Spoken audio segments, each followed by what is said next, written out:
人能在海底活多久？如果你清晨起床上厕所，刚进卫生间的下一秒，瞬间被拖入进黑暗的海水里，所有逃生通道被从里面反锁，几分钟时间里，整个人沉向海底，而你只穿着内裤，惊恐之中，在海水充满房间前，你跌跌撞撞地摸索逃生的可能，却发现所有逃生出口都从内部反锁，根本无路可走。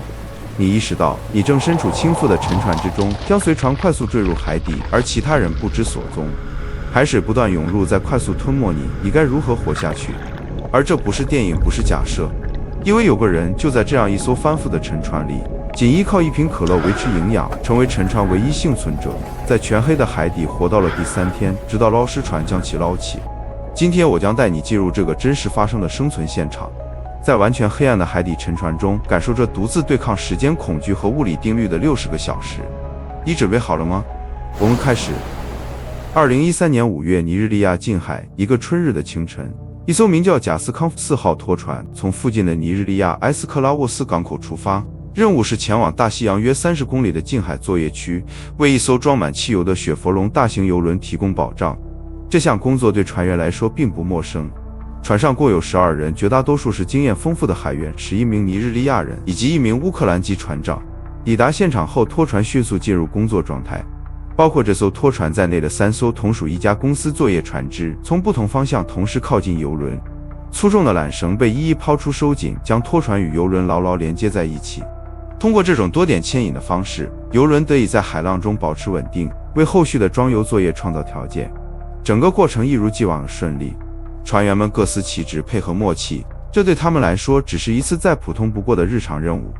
夜幕降临后，船员们照例锁好舱门休息。这主要是因为船只所处的吉内亚湾一带海域海盗活动频繁，夜间反锁舱室是惯常的安全措施。然而就在一切看似平稳的时刻，海况毫无征兆地发生了变化，海面风向骤然转变，海面迅速起浪，一场风暴在夜色中逼近。舷窗外下起了暴雨，海浪随之翻涌，漆黑的海水不断拍击船体。问题在于这艘拖船当时仍然与邮轮相连，粗大的缆绳没有被及时解脱，船体被牢牢牵制在原位。凌晨4点半左右，船上的厨师哈里森·奥肯提前醒来，准备为大家做早餐。他是个老资格的水手，如同往日，习惯比别人更早开始一天的工作。像大多数人一样，起床后他先去了洗手间。然而就在这一刻，一道巨浪狠狠撞上船身，拖船无法像普通船只那样顺着浪向调整姿态，缆绳的拉力限制了它的运动，让船体失去了原本应有的机动性，整艘船被直接掀翻。强大的冲击力将哈里森从洗手间抛出，在船舱内翻滚碰撞，海水开始疯狂涌入舱室，船体迅速失去浮力，开始加速下沉。紧接着，船上电力中断，灯光熄灭，世界在一瞬间陷入彻底的黑暗。在完全没有光线的环境中，哈里森惊恐万分，只能凭触觉在水中摸索。混乱中，洗手间内的设施失去固定，砸在他的身上。这一刻，他已经清楚地意识到一件事：船翻了，而且正在快速下沉。他试图打开周围的舱门，却发现全部被从内部锁死。这为了防范海盗而设置的防护，却在此刻成了致命的障碍。船只在距离尼日利亚海岸约30公里的海域持续下沉。在生死一线之间，哈里森摸索到了船员军官的舱室，那里的舱门没有上锁，但舱内已经被海水淹没。他被迫进入军官舱内附带了一间小房间，他感觉到这里很可能是该舱的独立洗手间。他靠在洗手间的一个角落，仰着头站立着，在黑暗与身体室温中等待着哪怕一丝奇迹的降临。海水不断涌入，冲击并淹没他的身体。当船体最终沉到海面以下约30米深的海底时，这间狭小的洗手间的上方形成了一个10余厘米高的空气囊。这个空气空间的宽度不足约1米，却成为整艘船上唯一的生命孤岛。哈里森被困在其中，暂时得以呼吸。在黑暗与寂静中，他只能独自思考自己的处境。他不知道其他船员的结局，但他宁愿相信同伴们已经成功逃生，而外界也或许早已认定他在事故中遇难。与此同时，水位仍在缓慢上升，压缩上方仅存的空气。即便如此，哈里森不知道自己在海里哪个位置，但他依然下定决心，只要还有一口气，他就要尽可能活下去。因为他考虑到，即便外界认为他死了，应该也会派人来打捞他的尸体。为了找机会活下去，哈里森不得不离开那处狭小却宝贵的空气囊，寻找其他求生的可能。他屏住呼吸，在漆黑冰冷的船舱中摸索前行，试图寻找任何能延续生命的物资。最终他找到了一些工具以及2张床垫。他将床垫一层层叠起，临时搭成一个简陋的平台，让自己的身体尽量离开冰水，以拖延室温的到来。但海水依旧刺骨，而他身上除了内裤什么都没有。四周一片漆黑，船体在水流中发出低沉而混乱的声响。饥饿和口渴不断折磨着他，唯一的补给只是一瓶偶然在海水里摸索到的可乐。他心里很清楚，想活下去，自己必须尽快离开这里。而维持他呼吸的空气囊正在一点点变成死亡陷阱。每一次呼吸都会消耗其中的氧气，并让二氧化碳在狭小空间里不断累积。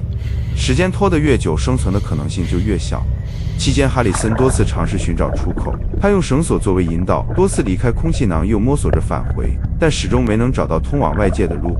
所有方法都失败后，他只能退回那间洗手间，浑身发抖的等待。作为一名天主教徒的他，不停地祈祷，一遍又一遍。过不了几天，就是他结婚5周年的纪念日。孤独与恐惧中，他反复回想自己的一生，想起妻子、家人、朋友，也在想，如果自己就这样消失，他们将如何面对未来？他就这样一个人被困在海底的沉船洗手间中，在黑暗、寒冷与寂静里苦苦熬过了将近1天。冰冷的海水长时间包裹着身体，皮肤开始松脱剥落，体温也在不知不觉中持续下降。他能感受到自己的身体正在失去对环境的抵抗能力。与此同时，海底其他的生命已经靠近，如陆地野外垂死之人头顶盘旋的乌鸦秃鹫。黑暗中，他感觉到有类似虾蟹鱼类在身体周围缓缓游动，并开始啃食那些从他身上脱落的皮肤。这一刻，他清楚地意识到自己正在被深海接管，但无可奈何，求生的本能让他无法甘愿这样死去。难熬的时间度日如年，他无法意识到时间究竟过去多久。2天过去了，没有任何进展和希望，他开始怀疑是否会有人来找他。不知是否是幻觉，船体内不时传来异响，沉闷拖拽，伴随着啃噬的动静，空气中也开始出现异样，一阵阵刺鼻的腐臭，那气味很可能来自已经遇难的同事，这让他更加绝望，留给他的时间真的不多了。与此同时，在海面之上，针对沉船事故的行动正在展开，来自南非的潜水队正在接近沉船。这些潜水员隶属于一家国际深潜公司，受附近海上油气平台委托，对沉船进行检查。但他们并不是来执行救援任务，而是负责打捞遗体。由于船上舱门全部反锁，外界早已认定船员们在事故中全部遇难。此前已有4具遗体被发现并打捞上岸，哈里森的家人也已接到他死亡的通知。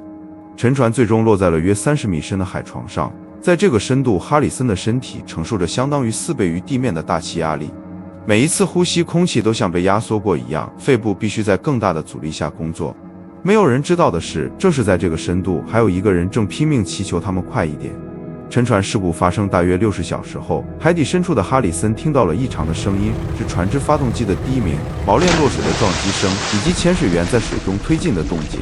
这些声音让他意识到有人来了，只是沉船体积庞大，而潜水员并未指望还能找到活人，所以要抵达那间不起眼的小洗手间，可能还需要很长时间。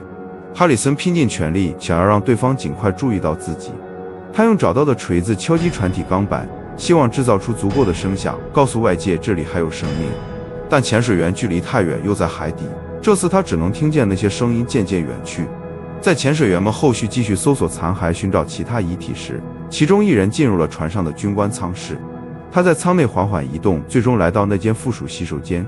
探照灯的光束刺破黑暗，照进水下空间，而灯光所及之处，正是哈里森苦苦等待位置的下方。哈里森深吸一口气，屏住呼吸潜入水中。在一片漆黑中，他很快捕捉到水里一丝极其微弱的亮光。这道光来自南非潜水员尼科范赫尔登的手电筒。此时的哈里森已经到了生命值的极限，他不敢再犹豫，他立即上浮，在上方气时换了口气，直接跳入水中，朝那道光游去。他小心翼翼地伸手去轻轻触碰潜水员的头部，又迅速缩回，生怕把对方吓到。那名潜水员瞬间愣住了，他本能地伸出手，而哈里森紧紧抓住了他。潜水员立刻通过通讯设备大声呼喊，告诉同伴这里还有活人。他牢牢握着哈里森的手，让哈里森知道救援终于到了。当哈里森抬头看清眼前这位拯救者的脸时，情绪彻底崩溃了。他又哭又笑，难以置信，充满感激。那一刻，他终于确信自己没有被世界遗忘。这次发现来的正是最后关头。哈里森长时间被困在空气囊中，他体内的二氧化碳浓度已经开始异常升高，出现了高碳酸血症的早期症状。如果再晚一些，他几乎不可能继续活下去。那枚小小的空气泡曾救了他的命，但同时也在无声地逼近死亡。尽管哈里森已经被发现，但真正的危险才刚刚开始。了解潜水和看过我频道潜水内容的观众朋友都知道，人长时间处在高压水下环境中，他所吸入的氮气因为无法代谢而溶于体内，身体所承受的生理风险极其严重。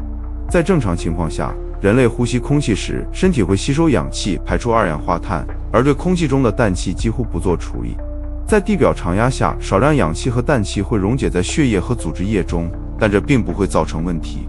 然而一旦进入深水环境，情况就完全不同了。水下压力随着深度迅速增加，人体血液和组织中溶解的气体量也随之上升，其中包括大量氮气。氧气会被身体正常利用，但氮气无法代谢，只能暂时溶解在体内。一旦压力突然降低，这些氮气就会迅速析出，在血液和组织中形成气泡，就像突然打开一瓶可乐，溶解在液体中的气体猛烈释放。这种情况会带来剧烈疼痛，甚至直接致命，这正是潜水员最害怕的减压病。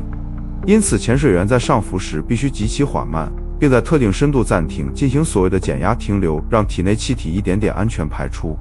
如果有人上升过快，唯一的补救手段就是让人立刻进入加压舱，让环境压力重新升高，再逐步减压，给身体适应的时间。对哈里森来说，这意味着一个残酷的现实，即便已经找到他，也绝不能立刻把他带回水面，那样做几乎等同于宣判死刑。他必须以极其谨慎的方式被送回地表，否则会遭遇极其严重的减压病。当海面上的救援人员得知竟然有人还活着时，生命支持技术员亚历克斯·吉布斯立即介入。他和团队向洗手间内放下供气管线，为哈里森输送新鲜空气。然而新的问题随之出现。由于长时间暴露在二氧化碳浓度极高的空气中，哈里森的身体状况已经非常脆弱，也不宜再吸入过多的氮气。潜水员不得不为他改用一种并不常规的混合气体，把一部分空气里的成分换成更容易吸进去且不参与人体代谢的氦气，这样可以减轻他的呼吸负担，避免身体进一步崩溃，以降低呼吸阻力和进一步风险。随后，为了避免致命的减压反应，潜水员先帮他穿上潜水装备，包括特殊潜水头盔和呼吸系统，以维持体内压力并稳定呼吸。然后他被转移到一个潜水钟里，利用这个保持水下压力的密封空气舱慢慢提升到海面。整套装备能够维持他体内所需的压力，但即便如此，他在水下停留的时间实在太久，返回地表的过程仍然必须极其缓慢，并经历多次数小时的减压停留。一名救援队员曾这样说道：“这艘沉船怎么没有装满水？这真是个谜。我想是有什么人在保护它。”这时你应该也会反复思考另一个问题：哈里森究竟是如何在那样狭小封闭的空间里活了这么久的？直到今天，这个空气囊究竟是如何形成的，仍然没有一个完全确定的答案。较为普遍的推测认为，那团被困住的空气在某种意义上充当了一个天然潜水钟。潜水钟是一种底部敞开的密闭舱体，依靠外部水压将空气牢牢困在内部，用来将潜水员送入或带离水下环境。只要外部水压足够，空气就不会逸散。如果你曾把一个杯子倒扣着压进泳池或浴缸里，就能看到类似的现象。即便将一个杯子完全没入水中，杯中上部仍会保留一团空气，这正是同样的物理原理。但问题依然存在，就算有空气囊，它难道不会很快把氧气耗尽吗？理论上30米深的海底，哈里森需要至少约20立方米的空气维持如此长时间的生存，而哈里森所属的空气囊明显远远不够。一种可能的解释来自一个看似抽象却关键的科学原理——菲克扩散定律。简单来说，这条定律描述的是物质从一个区域移动到另一个区域的速度，取决于两者之间的浓度差以及移动路径的空间条件。什么意思呢？应用到哈里森的情况上，有科学家推测，沉船上部其实残留着更高浓度氧气的空气，在压力与空间结构的作用下，空气中的氧气分子可能通过一些狭窄的缝隙不断向下扩散，缓慢流向它所在的低处洗手间。正是这种持续而微弱的空气流动为它补充了氧气，使它得以在水下坚持数十小时。而且来自杜克大学高压医学与环境生理学中心的临床专家表示，这样的环境，哈里森只有大概不到80个小时时间保持有意识状态。他在被困60小时后获救，正好在生存的最后时间窗口内。这仍然只是理论，但扩散定律至少为他如何突破极限，在科学视角提供了一个合理解释。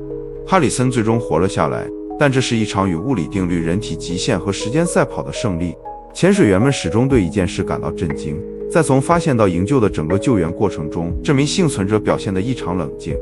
潜水员们以极其缓慢的速度将哈里森一点点送离海底，途中他一度因身体不堪重负而昏迷，但最终还是挺了过来。抵达水面后，哈里森并没有立刻脱离危险，他先被进解压舱，在那里他又度过了整整2天，那同样是一段极其难熬的经历。噩梦反复出现，他常常梦见沉船的黑暗与冰冷，他的皮肤开始脱落，即便进食后，饥饿感也依旧挥之不去。更残酷的消息也在此时传来，整艘船只有他一个人活了下来。10名船员的遗体已被找到，另有1人至今下落不明。在整个恢复过程中，生命支持技术员亚历克斯几乎全程陪伴在哈里森身边，他负责送饭、换床单、给药，并在哈里森与医生、船务人员和管理层之间来回沟通。整整3天后，哈里森才完成减压程序，身体状况稳定到可以离开减压舱。劫后余生的他对活着充满感激，却也留下了深刻的心理阴影。他经常在夜里惊醒，恍惚间感觉床铺正在下沉。他一度发誓此生再也不靠近海洋，然而命运的走向再次出人意料。在事发1年之后，哈里森在尼日利亚的一次交通事故中把车开进了水里。他从车内醒来后成功游出，还再次返回救助同车的朋友，最终2人都安全脱险。期间，哈里森还一度陷入抑郁和孤独，与妻子分居，没有孩子，没有工作。沉船事故过去后的第9年，亚历克斯·吉布斯在一次潜水任务中偶然遇到了一名同行。当对方面罩摘下时，他惊讶地发现那个人竟然是哈里森。如今的他已经成为一名职业商业潜水员。最初，哈里森同样对重返水下充满恐惧，但最终他选择直面恐惧，接受训练，考取资质，走上了职业潜水员的道路。而完成全部课程时为他颁发证书的人，正是当年发现他的那位潜水员尼科。哈里森后来形容自己在水下如鱼得水，潜水对他而言已经不再是恐惧，而是一种享受。他喜欢水下的环境，感到放松而自在。如今他可以自主安全下潜到50米深度进行工作。他始终对那支救了他性命的团队心怀感恩，也永远不会忘记自己曾在冰冷黑暗的海底独自熬过的那60多个小时。如果你也对人类边界的拓展充满热血，欢迎点赞、订阅，在评论区留言。我们将继续追踪人类探索进程的每一步。这里是 CUS 卓氏，用视觉解码属于人类的浪漫。我们下次探索之旅再见。